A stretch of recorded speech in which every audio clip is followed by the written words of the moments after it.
Fixed نفع کا حکم۔ مفتی صاحب میں نے 2 لاکھ روپے انویسٹ کیے ہیں، جس کے ساتھ کیے ہیں انہوں نے خود کہا تھا کہ میں ہر مہینے 10,000 آپ کو دوں گا، تو کیا یہ صحیح ہے؟ نہیں جی، یہ حرام ہے، ناجائز ہے۔ آپ نے 10,000 انویسٹ کیے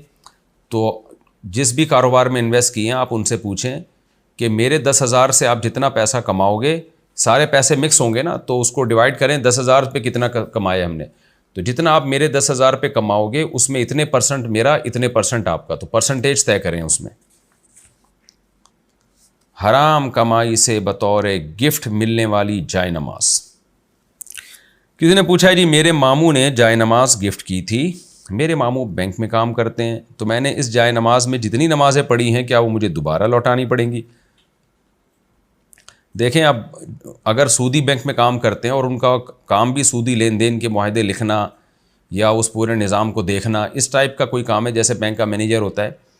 تو کسی نہ کسی درجے میں سود میں انوالو ہوتے ہیں ملازمین، تو بعض شعبے بینک میں ایسے ہیں جس میں سود میں ذرا بھی انوالومنٹ نہیں ہوتی، جیسے چوکیدار ہے وہ تو صرف پیسوں کی حفاظت کے لیے بیٹھا ہوا ہے۔ تو اگر واقعی آپ کے ماموں کی آمدن حرام ہے، سودی بینک میں کوئی ایسا کام لگا ہے جس سود میں کسی بھی طرح سے وہ ملوث ہیں، تو ایسی صورت میں ان کی آمدن حرام ہے۔ انہوں نے اپنی حرام آمدن سے اگر آپ کو جائے نماز خرید کے دی تو آپ کے لیے اس میں نماز پڑھنا بھی جائز نہیں تھا۔ تو اب آپ نے اس میں جب نماز پڑھ لی ہے تو اس کا استعمال ناجائز تھا، استعمال کر لیا آپ نے۔ اگر آپ کو مسئلے کا علم نہیں تھا، پتہ نہیں تھا آپ کو، تو پھر تو آپ کی نماز ہو گئی، اور جو نمازیں آپ نے پڑھی ہیں وقت کے اندر اندر ان کو لوٹا لینا لازم تھا، اگر آپ کو پتہ چل گیا کہ یہ حرام آمدن سے لی گئی ہے۔ لیکن اب آپ ایسا کریں کہ اس تکلف میں پڑھنے کی ضرورت نہیں ہے، جو ہو گیا اس پہ اللہ تعالیٰ سے توبہ استغفار کریں، اور آپ اس جائے نماز کی قیمت صدقہ کر دیں، اپنے اوپر لازم کر لیں کہ میں جتنے کی جائے نماز ہے اتنے پیسے میں صدقہ کر دوں گا۔ تو جو نمازیں ابھی تک یعنی جیسے یہ مسئلہ آپ کو بیان کیے جا رہے ہیں نا، تو جو وقتی نماز آپ نے ابھی پڑھی ہے تو اس کو احتیاطاً آپ لوٹا لیں، کیونکہ ایک قول یہ بھی ہے کہ نماز جب واجب الاعادہ ہوتی ہے تو وقت گزرنے کے بعد واجب الاعادہ نہیں رہتی وہ، تو چونکہ یہ نماز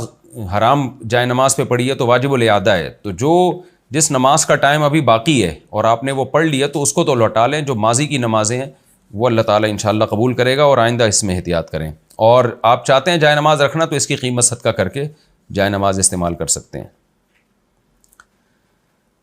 قسم توڑنے کی وعید۔ اگر کوئی شخص کسی بڑے گناہ یعنی کبیرہ گناہ سے بچنے کے لیے اللہ کی قسم اٹھائے لیکن بعد میں وہی گناہ کرے یعنی قسم توڑ دے، تو اس کے بارے میں کیا کہا گیا ہے؟